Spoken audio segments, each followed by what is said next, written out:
कौन कौन से प्लेयर थे जो आपको लगता है कि फिक्सिंग में इन्वॉल्व थे? पकड़े जाते तो पूरी पाकिस्तान टीम की टीम बैन हो जाती। कोच और मैनेजर भी आपके ख्याल में इस सारे मामले में शामिल थे? हाँ जी, वकार यूनुस हो गया और ये सारे। उस वक्त की जो गवर्नमेंट थी वो भी फिक्सिंग में इन्वॉल्व थी। ये रहमान मलिक हो गया, जरदारी हो गया, सैयद यूसुफ रजा गिलानी जो वजीर आजम थे, इंडिया पाकिस्तान के मैच में जो किया यूसुफ रजा गिलानी, ये तो लोगों को बेवकूफ बना रहे सारे। कौन कौन से प्लेयर थे जो आपको लगता है कि फिक्सिंग में इन्वॉल्व थे? देखिए उस वक्त तो अब दाव नहीं भैसे करना चाहता। अब ये सिर्फ इतना बता दीजिए कि कितने लड़के आपके ख्याल में थे जो इतना इशारा मैं आपको दे देता हूँ कि अगर पकड़े जाते तो पूरी पाकिस्तान टीम की टीम बैन हो जाती। ओ हो सिवाय एक दो लड़कों।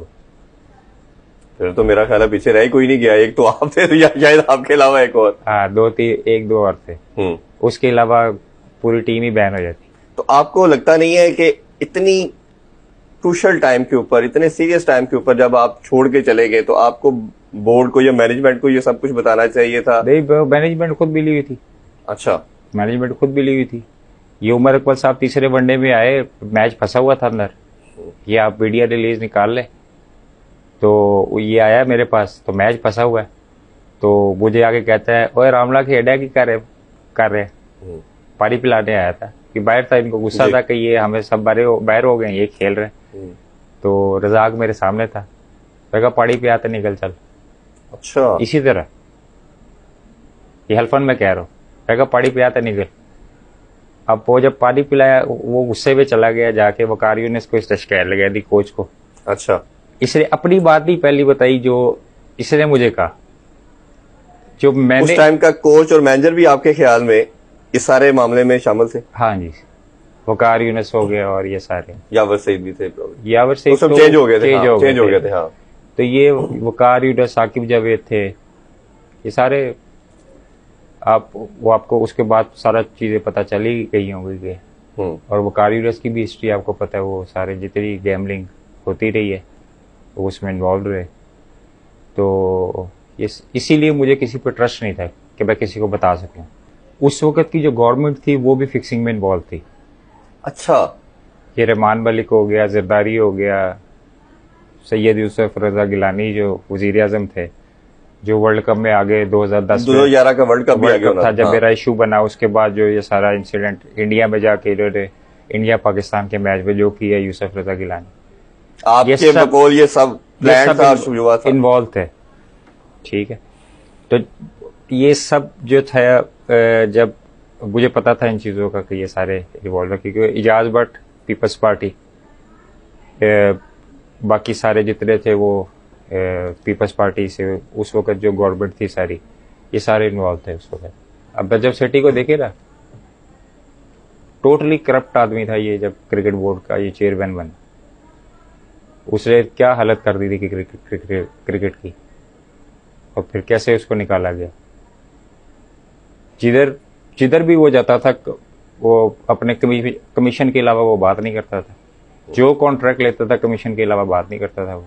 लाखों फैन, करोड़ों दुनिया टीवी पे मैच देख रही है और जिस तरह दुआएं कर रही होती है, इमोशन अटैच होते हैं, और अगर इस तरह की चीजें जिस तरह आपने बताया सब कुछ हो रही है, तो फिर ये तो उस खेल के साथ उसके साथ बहुत बड़ी ज्यादती पूरी है। दुनिया में जितनी लीग्स हो रही है आपकी, जितनी आपकी इंटरनेशनल क्रिकेट हो रही है, ये तो लोगों को बेवकूफ बना रहे सारे। ठीक है, मैं 80% मुझे पहले ही पता होता है कि क्या इन्होंने करना है, क्योंकि मैं 23 साल क्रिकेट नीचे से ऊपर तक खेली है और मुझे इनका माइंडसेट पता है। एक मैच ये जितवाएंगे श्रीलंका को, ठीक है, उसके बाद एकदम दूसरा मैच ऐसे हारेंगे जैसे जो है वो इनको खेला ही नहीं आता। तो दुनिया तो पागल ही है, जो मीडिया वाले भी पागल ही है कि वो देखते हैं कि भाई क्या हो रहा है जान के। और आपको लगता है जो अभी करंट क्रिकेट चल रही है उसमें भी कोई ऐसी चीजें चल रही हैं? सब कुछ होता है, अभी भी सब कुछ हो रहा है, और ना ये रुक सकता है। इसलिए नहीं रुक सकता क्योंकि जितने चलाने वाले लोग हैं, चाहे वो पाकिस्तान की क्रिकेट हो चाहे जो भी हो, तो सब माफिया के हाथ में है। पूरी दुनिया की क्रिकेट माफिया के हाथ में। आपके दुबई में जितने लोग बैठे हैं जो क्रिकेट दुबई में टूर्नामेंट्स कराते हैं, सबको मैं जानता हूँ पर्सनली। अच्छा जी, कहाँ से इंडिया से ब्लैक मनी आती है और वो जाके उधर टूर्नामेंट्स पे लगती है और वाइट होती है, सबको मैं जानता हूँ। जितने ये आपके T10 में जितने ऑनर्स हैं सबको मैं पर्सनली जानता हूँ। कि कहाँ से पैसा आता है, कहाँ से वाइट मनी इसको किया जाता है। आपको भी पता होगा, आप भी माशाल्लाह क्रिकेट को फॉलो ये करते तो हम तो बातों की हद तक समझते हैं, but you are in the cricket, तो आप जी मेरे तो सामने आ जाए, मैं तो खुला चैलेंज करता हूँ।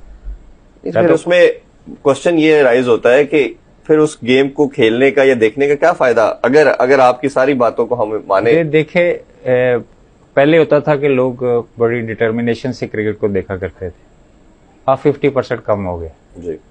इसलिए कम हो गया कि लोगों को पता कि भाई टाइम वेस्ट करने का फायदा नहीं है, कोई अच्छा मैच हो वो तो देख लेते हैं।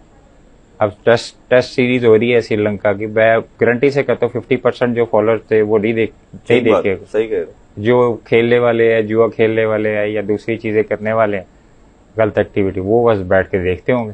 बाकी तो मेरे जैसा बंदा, मैं क्रिकेट खेलता हूँ, मैं भी टाइम वेस्ट ही करता कि भाई मैं इससे अच्छा दूसरा कोई काम कर लूँ अपना, तो ये इनको देखने का क्या फायदा।